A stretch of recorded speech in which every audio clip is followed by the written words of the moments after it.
Thank you. After long time. Long time. Okay, ఇంతకీ ఇంటర్వ్యూలో నువ్వు అనాలా మీరు నువ్వే అనాలి, నవ్వుతారు ఎవరైనా. మీరు అంటే నవ్వుతారు, గ్యారెంటీగా నవ్వుతారు. నువ్వు నన్ను మీరు అన్నా, నేను నిన్ను మీరు అన్నా ఇబ్బందిగా ఉంటుంది, అసహ్యంగా ఉంటుంది. అది ఇప్పుడు ఏదో కేవలం అదే అందుకని అవన్నీ జర్నలిజం రూల్స్ అన్ని తీసేసి పక్కన పెడదాం. నేను నువ్వే ఈ ఇంటర్వ్యూ వరకు నేను నువ్వే ఓకే డన్. ఓకే చెప్పు, అసలు మన అసలు క్వశ్చన్స్లోకి వెళ్ళే ముందు అసలు నీ కెరీర్ బిగినింగ్ గురించి చెప్పు. నాకంటే తెలుసు, చాలామందికి ప్రేక్షకులకు తెలియదు. నీ కెరీర్ బిగినింగ్ గురించి చెప్పు.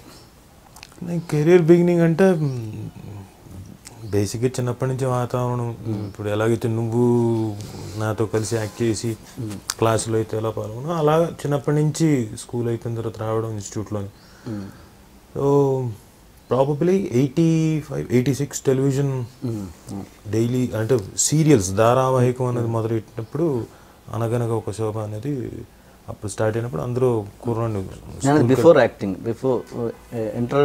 బిఫోర్ దానికంటే బిఫోర్ అంటే ఇన్స్టిట్యూట్ నుంచి, అంటే నాకు బాగా గుర్తు, నువ్వు ఏంది ఇన్స్టిట్యూట్ నుంచి జూబ్లీ హిల్స్ నుంచి నడుచుకుంటూ బ్యాగ్ వేసుకొని పంజాగుట్టకి వెళ్ళేవాడివి, అక్కడ బస్సు ఎక్కి నాంపల్లిలో దిగి తెలుగు యూనివర్సిటీకి వెళ్ళి, ఇవన్నీ గుర్తుకొస్తే ఎలా ఉంటుంది అసలు? అని హ్యాపీ డేస్ అవన్నీ. అంటే లెర్నింగ్ ప్రాసెస్ అంటాం కదా, ఇట్స్ కంటిన్యూస్ ప్రాసెస్. అంటే పైగా ఆ టైంలో ట్రాన్స్పోర్టేషన్ లేకుండా ఇక్కడి నుంచి బస్ ఎప్పుడు వస్తుందో తెలియదు, దానికోసం పైగా అప్పుడు అంత గమ్మత్తైన ఏజ్.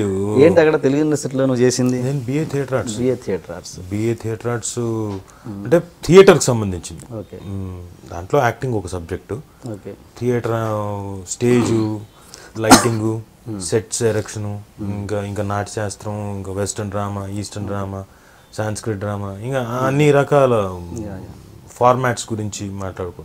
బిఏ థియేటర్ ఆర్ట్స్ అంటే ఎనీ అదర్ డిగ్రీ. ఇప్పుడు 3 ఏళ్ళు నువ్వు ఎలాగైతే డిగ్రీ ఏం చేసావు కాదు, డిగ్రీ బీకామ్లో అంటే కామర్స్ సంబంధించిన సబ్జెక్ట్, అలా యాక్టింగ్కి సంబంధించింది డిగ్రీ 3 ఏళ్ళు.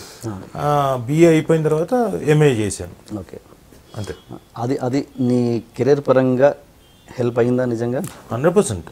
అంటే యాక్టింగ్ వైజ్గా, ఎందుకంటే ఆల్రెడీ చేసేస్తున్నా, అప్పటికి చాలా ఏళ్ళ నుంచి చేస్తున్నా. డిగ్రీ జాయిన్ అయిన తర్వాత థియరిటికల్గా ఈ సబ్జెక్ట్ గురించి తెలుసుకోవడానికి ఇంకా బాగా హెల్ప్ అయ్యి. Okay, okay. ఇప్పుడు కొన్ని బయటికి వెళ్ళినప్పుడు కదా, ప్రపంచంలోకి వెళ్ళినప్పుడు కదా ఇంకో థియరీ తెలుస్తుంది. అది అవునా కాదా అని మళ్ళీ కనుక్కోవడానికి రోజు నాన్నతో అప్పుడు సాయంత్రం పూట 3 గంటలు కూర్చొని డిస్కషన్. నాన్న దగ్గర నేర్చుకున్న స్టూడెంట్సే చెప్పేవాళ్ళు నాకు పాఠాలు. ఇది అవునా, దాని గురించి ఎప్పుడైతే ఒక డౌట్ మనకు ఒక క్వశ్చన్ రేజ్ అవుతుందో దాన్ని ఎక్కువగా విడమర్చి చెప్పినప్పుడు క్లారిటీ బాగా పెరుగుతుంది. అలా ఆ విధంగా నాకు బాగా హెల్ప్ అయింది.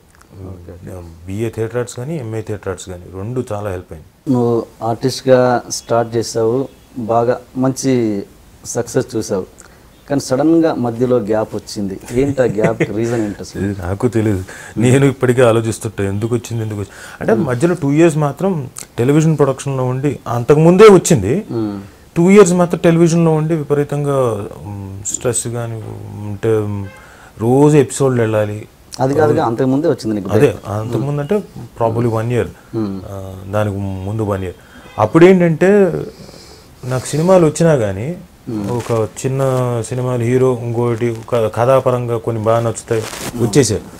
ఎలా ఉంటుందో చెప్తున్నా ఫేజ్. వచ్చేసి సార్ మనం సినిమా చేసేద్దాం సార్, ఇదిగోండి మీకు అడ్వాన్స్ ఇంత అని.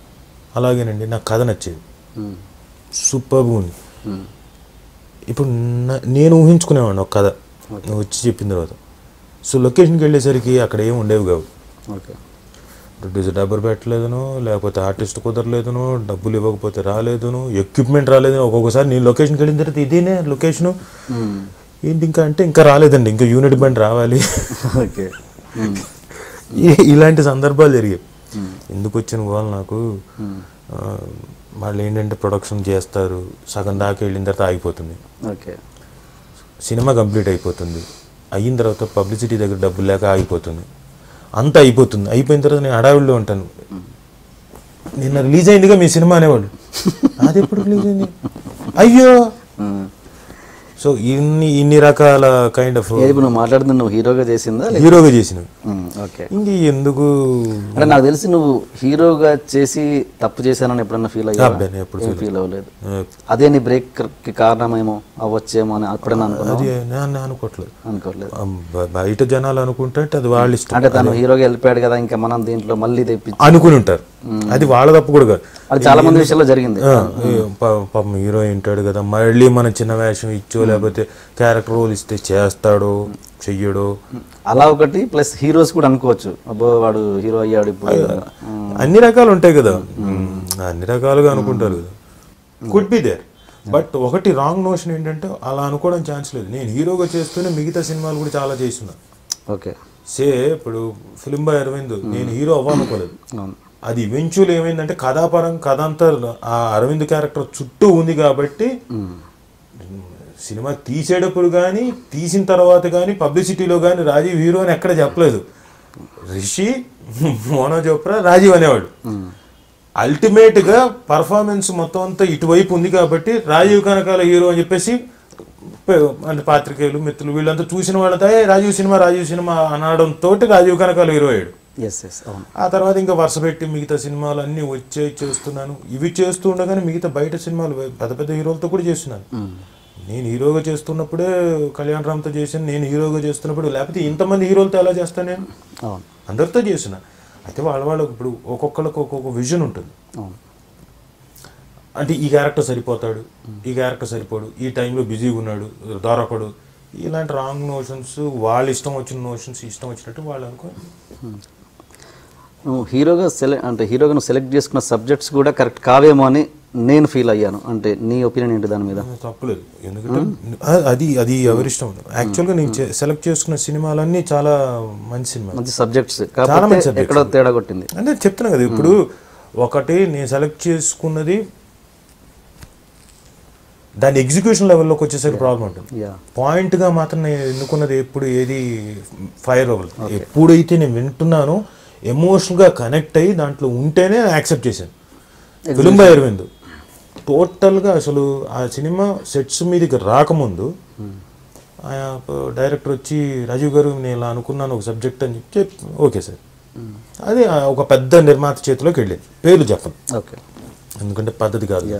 పెద్ద కంపెనీ చేతిలోకి వాళ్ళకి డౌటు, ఎందుకంటే రెగ్యులర్ ఫార్మాట్లో చేస్తున్నారు కదా. కమర్షియల్ సినిమా, హీరో హీరోయిన్, ఓ ఫైటు, 4 సాంగ్స్ ఒక ఫార్మాట్లో ఉంది.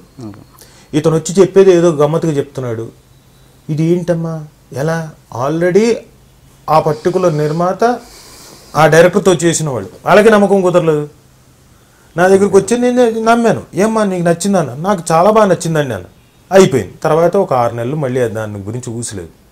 ఇంకొక ప్రొడ్యూసర్ దగ్గరికి ఇదే సబ్జెక్ట్ మళ్ళీ ఆ డైరెక్టర్ ఇంకోటి దగ్గరికి, అప్పుడు కూడా ఓకే, ఇదిగో రేపు స్టార్ట్ అవుతుంది అనుకున్నాను. మళ్ళీ ఇంకొక 6 నెలలు దాని ప్రస్తావం లేదు, మళ్ళీ స్టార్ట్ అవ్వలేదు. ఫైనల్గా లేదు సార్, లేదు ఈసారి గ్యారంటీ. ఒక గట్టి వ్యక్తి దొరికాడు, ఫైనల్గా స్టార్ట్ అయింది. It paid of. 100 days ఆడింది దానికి. దాంట్లో ఎవరు లేరు. మహా అంటే 3 క్యారెక్టర్లు, రిషి, రాజీవ్, మోనో చోప్రా.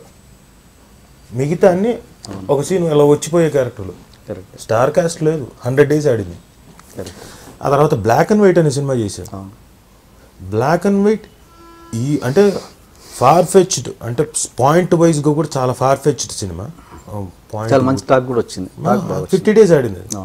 సో నేను చేసినవి ఏది ఇప్పుడు ఫ్లాష్ న్యూస్ ఒకటి చేశాను, అంటే డిఫరెంట్ బ్యాక్ డ్రాప్